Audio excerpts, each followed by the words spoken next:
So what is going on, everybody? Today we're actually going to be talking about a hot topic. It actually came up on my radar not too long ago. People have been asking me, yo, Skills, what's going on with floor 10 of Summit? That's a floor that a lot of people use to farm. What you do is you just farm it and you kill yourself right before you're going into the next floor. It loads you back in and then you farm it again.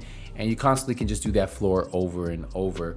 And it looks like they might be taking that away very soon. But my thing is, if you take that away, you still have the convoys. And if you take away the convoys that have been around forever, what's the point? You're taking away different ways for people to farm XP. You're giving people less options. And some people enjoy running around the map killing convoys. Some people enjoy killing control points. And you can reset the control points and do those over and over. So the big thing is, why even address it when we have bigger issues in the game, right? We have so many more issues in the game to worry about changing how people are getting XP on floor 10 or how people are getting XP on convoys. Now, they might do it, right? And it is what it is. I'm not going to really stress about it too much. I get bored of doing floor 10. I did floor 10 maybe for about 2 hours like 3 weeks ago, and I haven't went back. It's just very boring to me. But if you notice, if we head over to the known issues board, they are investigating XP changes to floor 10. It says repeatedly killing the same NPC on a boss floor of a summit to gain XP has never been an intention of the mode and encounter. Therefore, we'll be addressing the gains from this method and potentially others in an upcoming patch.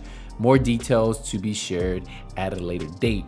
Now, what I'm worried about is not really if they take away that floor, because it's really that floor right there, right? It's super easy to do, but you could probably figure that out on all of them. But what I want you to know is, take a look at it. It says, and potentially others. Now, when they say potentially others, I really feel like they mean convoys, because convoys is the next best XP farm, right? You pretty much can do either one of them, and both of them can take you about a minute to a minute 30. And that's with the load time by traveling to another point to find more convoys. Now, ideally, if they do nerf this and they do nerf convoys, there'll probably be another method that people will start to farm to get XP. But my thing is, if you keep focusing on things like this, you don't have time to work on the main issues that we have in the game currently. Now, and I understand why they want to do this.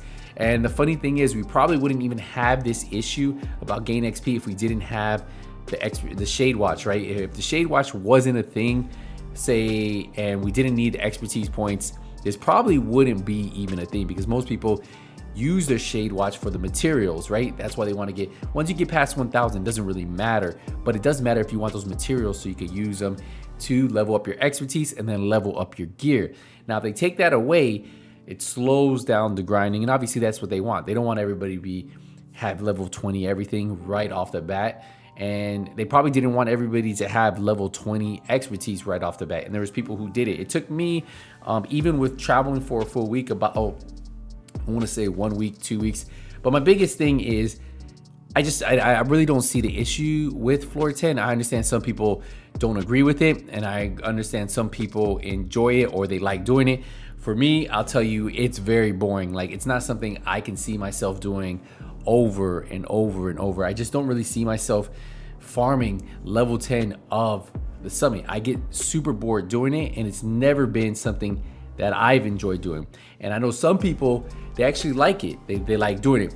So I just don't know where they're going, but I did want to make this video and say, if you guys haven't started doing it, or you guys want to do it and you've been thinking about it, well, this does say that this might be nerfed or this might be changed. It's still, we can't speculate, but it's a possibility, right? So if you've been thinking about doing it, I'll put a video right now at the very end to show you guys how to do the method. It's very fast XP. It's probably just as fast as the convoys, maybe a little bit faster, but the XP that you gain is about the same. So if you want to know how to do it, you guys can watch this video. Super simple, and it will help you level up those Shade Watches. Recommend, if you're not 1,000, probably do this before they change it to at least get you to 1,000, so you could be maxed 1,000 on your watch, and then anything after that is just gravy, right? So just a heads up for anybody who's been thinking, who hasn't got to 1,000 yet, highly recommend either doing convoys or doing this before the changes come. So here you go. What we'll do is we'll add how to do this right now, and hopefully you guys enjoy the rest. I'll see you guys around. Nothing but skills out. So today, guys, we're going to be talking about the loot cave in the Division 2. This is probably one of the fastest ways to get your shade level watch up, besides doing, I would say, those convoys. I would say this and the convoys are about the same based on how much time you use to reset, but this will take you exactly 1 minute, maybe a little bit more, depending if the enemies die or not. Right here, the enemy did survive, so I had to get him on fire again. But this room right here, level 10 of Summit, is probably the fastest way to get your shade watch up. Now the build is the same one you use for the convoy, the one I showed you, the Eclipse Protocol build. I'll show you a quick breakdown of it for all of you players who aren't sure how you guys run that build. I will break it down in just a second. Now I will tell you what you really want to pay attention to is the method, right? Because the method is what makes this very fast, very efficient. Every time you complete it, you might get about a full level, depending if you have any of the summit challenges on. Now, once you complete it, you just kill yourself and then you redo it again. That's what you have to do. As soon as you clear it out, you get credit for it, you kill yourself, and then you load it back up. First thing is you need to get to the checkpoint at floor 10. Once you get to floor 10, you go back down to the summit, and then you want to set the difficulty on heroic. Once you do that, you want to have as many directives on as possible. I pretty much have all of them on except cool skills and scavenge skill. Then all you need to do is get in the elevator and then make sure you guys get the right floor. Because remember, floor 10 has multiple configurations, but the one that I was just showing you at the very beginning of the video is the one you want. Now, if for some reason you don't get that floor, what you want to do is actually head back to the lobby and reset it. Now, once you arrive to this floor where you can actually see the main room, and you get into this room and you see the enemies in front of you, this is going to be the one you want. What you want to do is make sure you put the first enemy on fire, and then you're going to run straight to your right. Once you go to the right, you're going to focus on this door. As long as you get in cover over here, the enemies should spawn out. Every now and then you might get one enemy come out behind you, but most of the time, if you can get into this cover, all the enemies should spawn out behind you. I will tell you, as you guys are about to see, if you guys mess up and you don't kill one NPC and you leave them behind you, the final wave won't pop up. So you'll need to make sure that you take him out. As you guys look, I'm looking for him. I find him. I can put him on fire. I get right back in cover because I want to get. There's always 2 waves out of this door. So after the boss wave, there's always 1 wave right after. So just make sure you take out those 2 waves. Once you do that, you'll get that. Hey, I completed the floor, and then you could kill yourself. Hey, and look, I got an exotic marksman rifle. So you can do this over and over and over as much as you want, as long as you don't go into the next area. So you might ask, how is the build spec'd? So this is it. It's a typical Eclipse Protocol build. We're running a 4-piece Eclipse Protocol, so we get 15% status effect, 15% skill haste, and the 4-piece, your status effects now spread on kill to all enemies within 10 meters and refresh 50% of duration. We have skill tier on here, status effects, and skill haste. And obviously the backpack talent's going to amplify all damage you deal to status effect enemies by 30%. So you want to run the backpack and the chest piece. For the gloves, we're running skill tier and status effects. For the knee pads, skill tier, status effects. So status effects on all of the Eclipse Protocol pieces. And then on the chest, status effects, and then the mod you want is skill haste. And the chest piece talent's going to help us with that indirect transmission from 10 meters to 15 meters. Now I run this with the Vial Mask. This is going to have the skill tier, status effect, hazard protection. We put a skill haste mod, and toxic delivery just works really good with your Eclipse Protocol build. If you guys watched any of my Eclipse Protocol builds, always this setup. And then we have 1-piece golden gear, and this is going to have 1 roll of armor. We have 10% status effects, and then we have status effects and skill damage. And for the skills, we're running the Fire Chem Launcher. Obviously, that's what you're going to want to go with. And then we also pair that up with the Stinger Hive. So you guys saw in the gameplay how I used it, exactly what you want to do for both of those. Now for the weapon, you can run whatever weapon you want, honestly. You can run any weapon as long as it has perpetuation. And now remember, Everlasting Gaze actually has the perfect talent of it. But since we are running ammo hoarders, I recommend putting it on any pistol. I put mine on the TDI, and this is going to give us that 1 skill tier. Plus we have the talent. And what that does is when we get those headshots, we're going to increase our status effects, and it makes clearing these floors very easy. Now remember, there is no cap on how many times you can do this.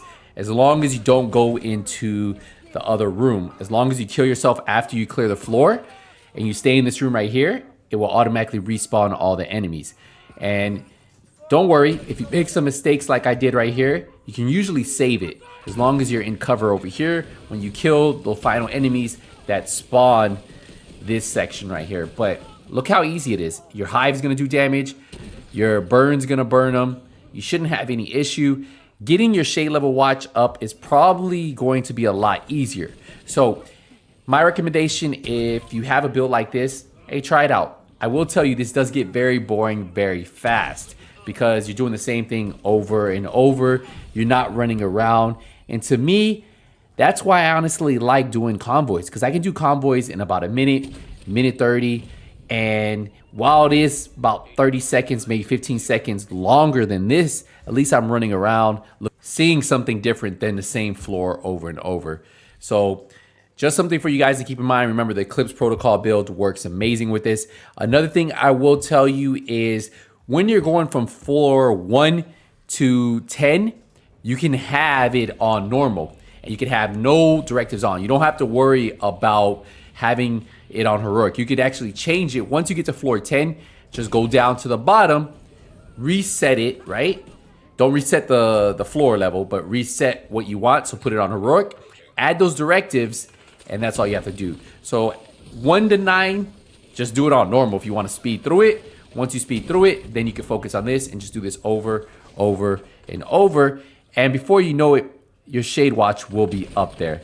It's not the most exciting, and you know, it's just one of those. If you're looking for a specific gear piece, you might not get a lot of that gear. That's why Countdown still is better. It has a lot more drops. This one does have a few drops, I think, but you do get a lot of field proficiency because you do level up. But remember, field proficiency isn't tied to what you're target farming. So just something you keep in mind. If you're looking for specific gear pieces, Countdown is still going to be the best for farming. This is going to be great for shade levels. I really think this is the best for shade levels along with convoys.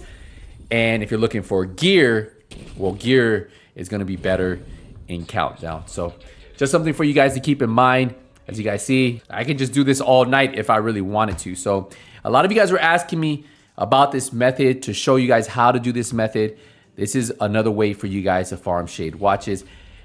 Personally, I think I'll probably stick with a lot of Countdown and those convoys, but this is definitely another way for you guys to level up, especially a lot of you newer players who have this type of build, which isn't hard to put together. Probably the mask is gonna be the hardest thing, but besides that, you can probably mix the mask, don't wear the exotic mask, and still be able to put out this type of damage. So what we're gonna do here, guys, is we're gonna wrap up the video. If you guys have any questions on this method, if you guys have any questions on the build, what can you swap out for certain pieces, let me know, and hopefully I can help you guys out. So I'll see you guys in the next one. What we're gonna do is wrap it up here. Nothing but skills out. Take it easy, everybody.